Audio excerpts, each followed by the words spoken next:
नमस्कार। आजकल डिजिटल का दौर काफ़ी तेज़ी से आगे बढ़ रहा है। अभी हाल में दिल्ली के सीएम अरविंद केजरीवाल की बेटी के साथ ऑनलाइन फ्रॉड किया गया और उनके बैंक अकाउंट को साफ कर दिया गया। दरअसल इन दिनों क्यूआर कोड के जरिए फ्रॉड के मामले बढ़ गए और केजरीवाल की बेटी के साथ भी यही वाकया पेश आया। ऐसे में हम आपको क्यूआर कोड के जरिए फ्रॉड के बारे में विस्तार से बताने जा रहे हैं और ये भी बताएंगे कि इस जालसाजी से कैसे बचा जा सकता है। ऑनलाइन फ्रॉड करने वालों ने अब नया तरीका ढूंढ निकाला है। बस इस तरकीब से वो आपके अकाउंट को एक झटके में ही साफ कर देंगे। इस अपराध को अंजाम देने के लिए डिजिटल चोरों ने क्यूआर कोड का सहारा लेना शुरू कर दिया है।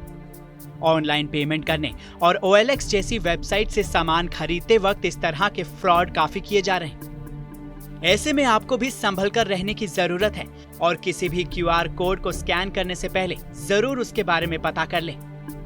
अब आप सोच रहे होंगे कि आखिर क्यूआर कोड के जरिए कोई बैंक अकाउंट कैसे खाली कर सकता है। इस वीडियो में आज हम आपको क्यूआर कोड से होने वाली ठगी का पूरा गणित बताते हैं। आखिर किस तरह क्यूआर कोड से धोखा किया जाता है, चलिए जानते हैं। क्यूआर कोड से ठगी उन केसेस में ज्यादा होती है जब किसी यूजर को पेमेंट हासिल करना होता है। मसलन आप OLX पर कुछ सामान बेच रहे हैं और फिर आपको खरीदार पेमेंट करेगा। इस वक्त आपके साथ धोखाधड़ी होने के चांसेस सबसे ज्यादा हैं। अब ये कैसे की जाती है आपको वो बताएं, उससे पहले आइए जान लेते हैं कि आखिर क्यूआर कोड होता क्या है। आसान शब्दों में क्यूआर कोड बारकोड की तरह एक कोड होता है जिसमें कुछ लिखा नहीं होता है, बल्कि एक स्क्वायर में छोटे छोटे ब्लैक एंड व्हाइट बॉक्स और लाइनें होती हैं। क्यूआर कोड एक तरह से किसी भी लिंक का पाथ होता है। इसी लिंक को क्यूआर कोड यानी क्विक रिस्पॉन्स कोड कहा जाता है। जब आप किसी दुकान पर भी पेटीएम या गूगल पे से पेमेंट करते हैं तो क्यूआर कोड ही स्कैन करते हैं। इसमें इंफॉर्मेशन को स्कैन करके डिक्रिप्ट किया जाता है। इन दिनों बैंक भी क्यूआर कोड से पैसे भेजने और मंगवाने का ऑफर दे रहे हैं। ऐसे में ये शातिर चोर आपको बैंक डिटेल के लिए क्यूआर कोड भेजते हैं और यही वक्त है जब आपके साथ ठगी की जाती है। दरअसल वो सेंड मनी का नहीं बल्कि रिक्वेस्ट मनी का लिंक भेजते हैं और उस लिंक को जैसे ही आप खोलकर एक्सेप्ट करेंगे तो जितने भी पैसे आने की बात हुई थी उतने पैसे आपके अकाउंट से चले जाते हैं। ये आप अपने UPI ऐप से खुद ही क्रिएट कर सकते हैं। अगर आप भी अपना क्यूआर कोड बनाना चाहते हैं तो आपके फोन में जो UPI ऐप है उसमें रिक्वेस्ट मनी वाले ऑप्शन पर जाएं और उसे क्लिक करें। इसके बाद एक जनरेट क्यूआर कोड का ऑप्शन आता है। जैसे ही आप उस पर क्लिक करते हैं तो आपके सामने दो ऑप्शंस आ जाएंगे, एक अमाउंट और दूसरा रिमार्क्स। पहले में आपका अमाउंट भरना होता है। जितना अमाउंट आप लिखेंगे उतने का क्यूआर कोड जनरेट हो जाएगा।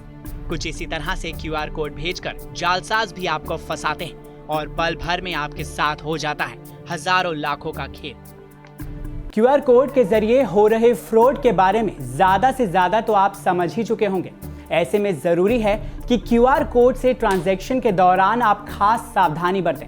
आप हमारे इन सुझावों को ख्याल में रखेंगे तो काफी हद तक फ्रॉड से बच सकते हैं। मैसेज या ईमेल पर आए अनजान क्यूआर कोड को कभी स्कैन न करें। किसी को भी अपना UPI पिन न दें। क्यूआर कोड स्कैन करके पेमेंट करने से पहले रिसीवर का नाम जरूर कंफर्म कर लें। फोन के कैमरे की बजाय ऐसी ऐप से कोड स्कैन करें जो क्यूआर कोड की डिटेल्स भी बताती हो। ये कुछ सावधानियां हैं जो आपको कोई भी पेमेंट करने से पहले ध्यान में रखनी है ताकि आप ऐसी जालसाजी से बचें।